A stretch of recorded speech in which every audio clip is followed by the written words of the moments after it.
Good morning everybody and welcome to a new video on PowerDrift, or good afternoon or good evening or good night depending on what time you're watching this video.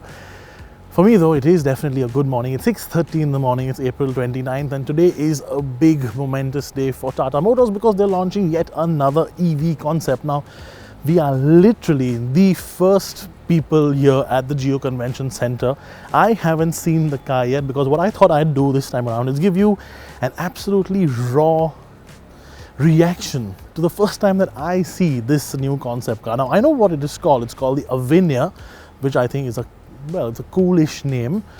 It's certainly very Indian, very exotic sounding, but I can feel the car behind me. I can feel its presence right there.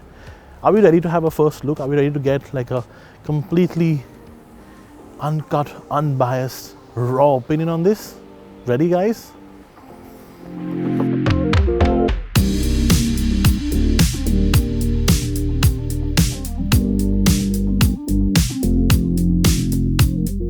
That's unexpected. I really thought it would be a big burly SUV, EV of course, but we didn't see that coming, did we? Did you guys see this coming? That almost looks like a wagon, doesn't it? I think, come on, let's go have a closer look.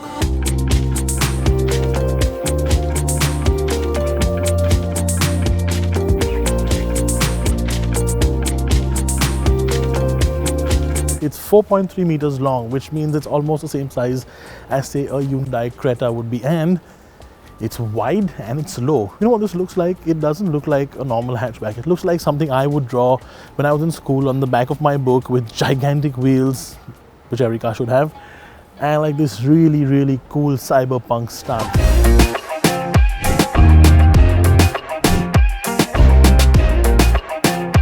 That's what this looks like. Now, of course, there are a whole bunch of details that we should talk about. Let's start though with this massive light bar in the front. Now this little thing of course resembles a T, and this is what their future design elements for EVs will be like. We've seen something very similar on the Curve as well, and now you get it on the Avinya. Now the Curve is a production preview of sorts. It is almost production ready. This thing, honestly, not so much. Now we expect a production ready car of this beautiful concept coming to Indian streets on or around say 2025, but I wouldn't hold my breath because say 50% production ready is what this sort of concept would be like. That said, it is more of a showcase of what the platform can do, and the EV platform, I think, can do a lot because remember, it can be smaller, it can be bigger. The batteries of course are all in the floor, so it's just easier for Tata Motors to go about making different styled cars. So they can do like a premium hatchback, or they can do an MPV, or they can do an SUV, or something like this, which is all of those things all rolled into one really cool looking package.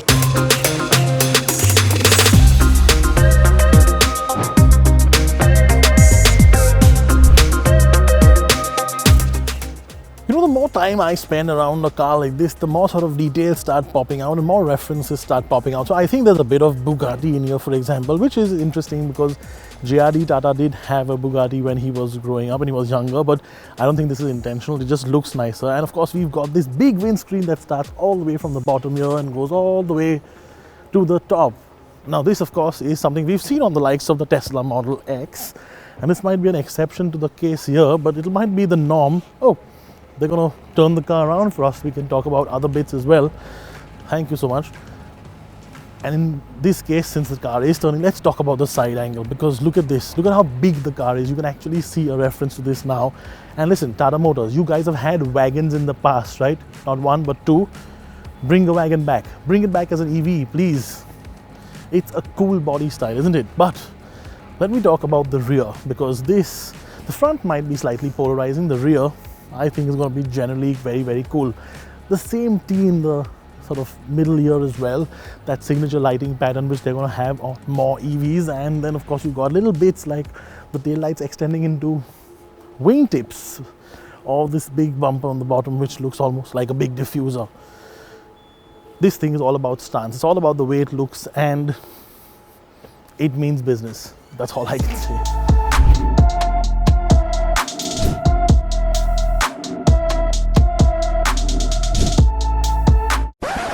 Everybody knows my obsession with big wheels, isn't it? These are 22s. I mean, how baller is this? Now, it's not just the big wheel, the reason that I'm sitting down here, or the fact that it's got a center hub that sort of self-levels. It's the fact that they have all these little cables all over the wheel. Now, that's not just a design bit they've done to make the wheel look cooler. That's actually something that they've patented. It's basically a system which uses centrifugal force when the tire actually moves to shut down these flaps on the wheel, which might not be actually active on this particular wheel, but the tech exists. They've sort of patented it and got the patent for it. And those flaps shut down and make the wheel more aerodynamic. So it's basically eking out every single little bit of aerodynamics possible to give you that little bit more range on your EV. Will this make it a production?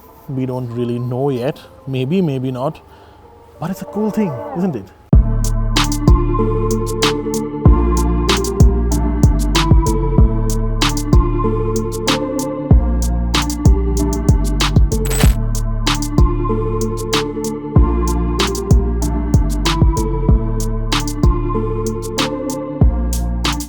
Okay, first of all, this thing has Rolls-Royce Phantom doors, a suicide door on the back, a normal door on the front, and I like suicide doors. It reminds me of older cars, and that's a cool feature to have on any car. I mean, let alone a normal sort of everyday EV. Let's talk about the interior, because that's why we've got these cavernous doors open for us. And just look at the interior. It's so clean. It's so unlike what we've been seeing on concepts recently. So Tata Motors has gone a slightly different way and decided to sort of get rid of the screens, right? We've seen some very large screens in the recent past on some German cars, and this is the exact opposite. So they have a bit of a small screen in the middle of the steering wheel there, and obviously they have screens for the mirrors because that's what it sort of needs. But again, you'd expect like a big, gigantic 100 million inch screen on the dashboard. That's not there. It's a little screen right on the corner tucked into the dashboard, and the dashboard itself is sort of empty and hollow because that's where the AC systems would be. And on an EV, you don't really need something like that. You can put a small electric compressor anywhere on the car. That could be storage there. Imagine Tata Motors and IKEA doing a little bit of a collab, having solutions for your EV. That would be interesting, isn't it? IKEA X Tata Motors.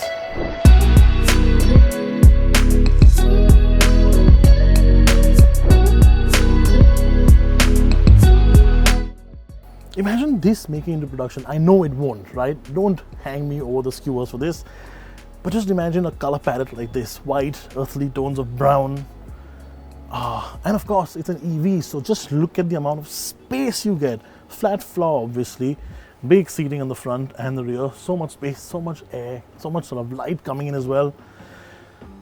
It'll be interesting to see what the production version of this platform will actually give to us in the future.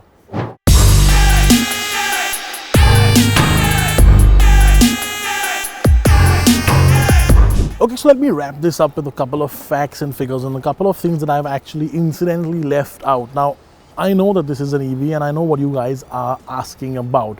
What's the range going to be? Because our obsession with kitna deti hai is just going to be translating to what the range is going forward. So, Tata Motors has promised us that the minimum range, not maximum, minimum range on this car when it makes its production will be about 500 kilometers. So that translates to roughly, I'd say, a 50 kilowatt hour battery pack to begin with. Now we know that this platform can take all-wheel drive as well.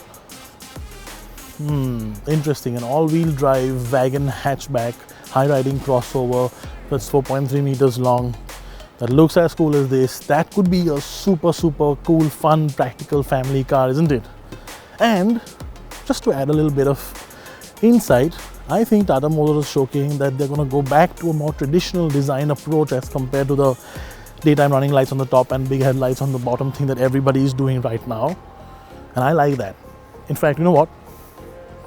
I like the way this looks. I really dig the way this looks. Stance on point, design on point, interiors are cool. I can't wait to see what the production version of this will look like in 2025.